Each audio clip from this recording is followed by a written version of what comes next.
അപ്പം ഞങ്ങളിതാ വൈകുന്നേരം ആയപ്പോൾ നേരെ നമ്മുടെ മീഞ്ചെന്നുള്ള നെക്സയിലേക്കാണ് വന്നിട്ടുണ്ടായിരുന്നത്.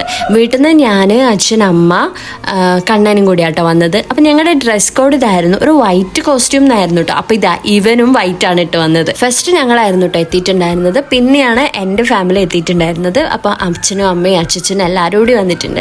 പിന്നെ കണ്ണൻ്റെ കയ്യിലുള്ള ഈ ഒരു ബുക്കിലെ ഈ ഒരു കാർ ഉണ്ടല്ലോ, അതാണ് അവൻ ഞങ്ങൾക്ക് വേണ്ടി സർപ്രൈസ് ആയിട്ട് വരച്ചു കൊണ്ടുവന്നിരുന്നത് കേട്ടോ. ഇതാണ് നമ്മളെ പുതിയ കാർ എന്നാട്ടോ പറയുന്നത്. അപ്പം അതുപോലെ തന്നെ ഈ ഒരു ഫോട്ടോ വെച്ചിട്ട് ഓൻ കാറിന്റെ മുന്നിൽ നിന്ന് ഫോട്ടോസ് എടുത്തിട്ടുണ്ടായിരുന്നു. നല്ല രസമായിരുന്നു കേട്ടോ അത് കാണാൻ വേണ്ടിയിട്ട്. പിന്നെ ഇതാണ് കിച്ചു, ഞങ്ങളുടെ ബ്രദറാണ്. പിന്നെ ക്യാമറയും അവനായിരുന്നു ചെയ്തിട്ടുണ്ടായിരുന്നു. അന്ന് ഞങ്ങളൊക്കെ ഇരുന്നപ്പോൾ റിഫ്രഷിംഗ് ആയിട്ട് ഒരു ചായ ഒക്കെ കൊണ്ടു തന്നിട്ടുണ്ടായിരുന്നു. അപ്പം അച്ഛനൊക്കെ ഫുൾ ഹാപ്പിയാണ് കേട്ടോ.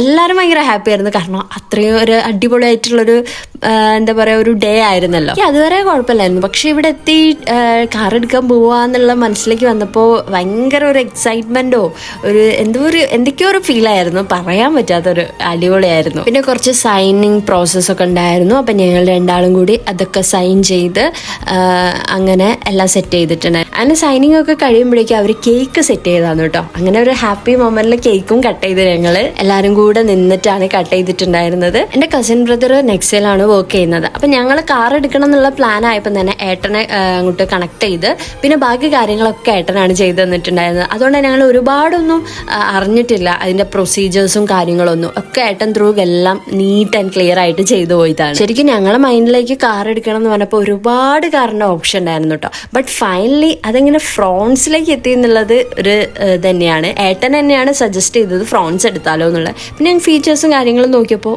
അടിപൊളിയാണ് എന്ന് മനസ്സിലായി. യെസ്, അങ്ങനെ ഞങ്ങളുടെ ഫ്രോൺസ് ഡെലിവറിക്ക് വേണ്ടിയിട്ട് എത്തിയിട്ടുണ്ട്. അപ്പോൾ കുറച്ച് വലിയ സെറിമണി പോലെയാണല്ലോ. അപ്പോൾ അതിന് വേണ്ടിയിട്ട് അവരുടെ ഡെലിവറി സ്പോട്ടിലെല്ലാം സെറ്റ് ചെയ്ത് അപ്പം ഞങ്ങൾ എന്ത് ചെയ്ത് അങ്ങോട്ട് പോയി. ഇതിനിടയിലൊക്കെ ക്യാമറ ഷൂട്ട് ഉണ്ട് കേട്ടോ. ആ വീഡിയോ ഞാൻ വേറെ തന്നെ പോസ്റ്റ് ചെയ്തിട്ടുണ്ട്. അപ്പം എല്ലാവരും ഒന്ന് കാണണം. നമ്മളെ കാർ അങ്ങനെ എത്തിയിട്ടുണ്ട്. അപ്പം ഫൈനലി ഞങ്ങളും കാർ എടുത്തു ഗൈസ്. ഞങ്ങളുടെ കയ്യിൽ വേറൊരു കാർ ഉണ്ടായിരുന്നു കേട്ടോ. അതിൻ്റെ വീഡിയോ ഞാൻ വേറെ തന്നെ ചെയ്യുന്നുണ്ട്. അങ്ങനെ ഫസ്റ്റ് കീ സെറിമണി ആയിരുന്നു. അത് പാരൻസും അച്ഛനൊക്കെ നിന്നിട്ടായിരുന്നു ചെയ്തിട്ടുണ്ടായിരുന്നത്. പിന്നെ അവരുടെ കുറച്ച് കോംപ്ലിമെൻ്ററി ഗിഫ്റ്റും കാര്യങ്ങളും ഉണ്ടായിരുന്നു. ആൻഡ് ഞാൻ മോസ്റ്റ് വെയിറ്റ് ചെയ്തിട്ടുണ്ടായിരുന്നത് ഈ ഒരു ടൈമിന് വേണ്ടിയായിരുന്നു.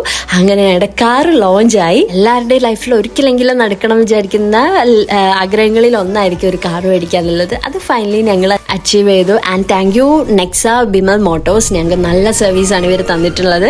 ആൻഡ് കാറിനെ പറ്റിയുള്ള കൂടുതൽ വീഡിയോസും കാര്യങ്ങളൊക്കെ വരും, കാരണം അത് നമ്മുടെ ഒരു ഡ്രീം ബോയ് തന്നെയാണ്. അങ്ങനെ ഞങ്ങളുടെ ഫ്രോൺസ് ആയിട്ട് നേരെ വീട്ടിലേക്ക് പോയി.